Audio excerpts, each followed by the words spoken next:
Turecké zuby.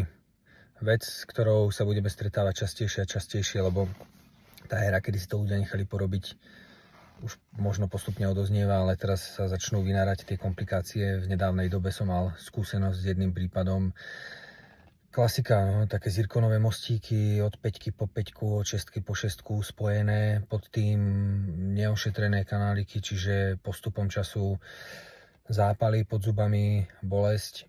V podstate tento pacient to riešil tak, že tam aj išiel na tú reklamáciu. Oni mu povedia, áno, ak vás to boli, prídete zajtra. A ty im povieš, no ale to mám prísť do Turecka. Oni povedia, áno, správne, my vás tu čakáme v Turecku. A on, že tu si mám kúpiť letenku. Áno, máte si kúpiť letenku a prídite. My vám to zadarmo spravíme. No a tento tam šiel a v podstate ten problém mu tam vyriešili. Neplatil nič, len museli zaplatiť letenku a 3-4 dní si zobrať dovolenku v práci. No ale zase sa to postupne začína sypať a jemu sa tam už ísť nechce. No, to je proste klasický príbeh.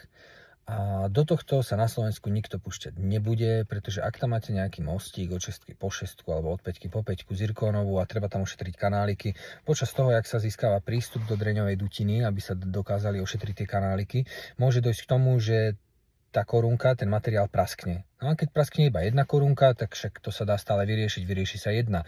Ale keď praskne mostík, ktorý je od 5 po 5, tak to v podstate ti musia už celé dať dole. A tento efekt padajúceho hovna, že celý ten problém teda spadne na teba, to teda nikto nechce riešiť.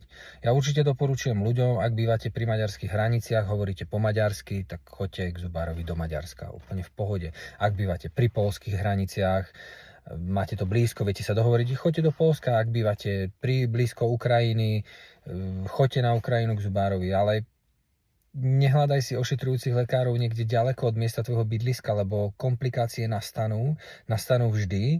Čím komplexnejšie bolo to ošetrenie, tým závažnejšie sú tie komplikácie. Naivné si myslieť, že niečo je bezúdržbové, taká vec neexistuje, takú ešte ani nevymysleli. A tieto firmy majú silný marketing, väčšinou si zaplatia nejakého influencera v tej ktorej krajine, na Slovensku, v Čechách, ktorý z toho má buď affiliate program, že má z toho lepšiu cenu, alebo dostáva z toho nejaké provízie. A na toto ľudia počujú. A začína sa to tu kopiť, lebo postupne tie komplikácie prichádzajú. Čo sa týka preparácie zubov, tak zubári vedia, že aj ten najlepší zubár, top odborník, hej, keď používa nové vrtáky, totálne chladenie, úplne ľahkú ruku, minimálne invazívne, tak vždycky 10% zubov, každý 10, ak bol vitálny, po preparácii odumre. A to sa bavíme o tom top odborníkovi. Takže tak, no, stáva sa to teda aj častejšie niekomu ostatným, všetkým. Ja by som trebárs takto na ošetrenie niekde do cudziny, ak to nie je úplne, že mega odborník, jediný na svete, kde mi to na Slovensku nevie nikto urobiť, lebo mám taký špecifický prípad a musím vycestovať, tak samozrejme vycestujem. Ale ak je to niečo takéto bežné, tak vieš čo, neušetríš.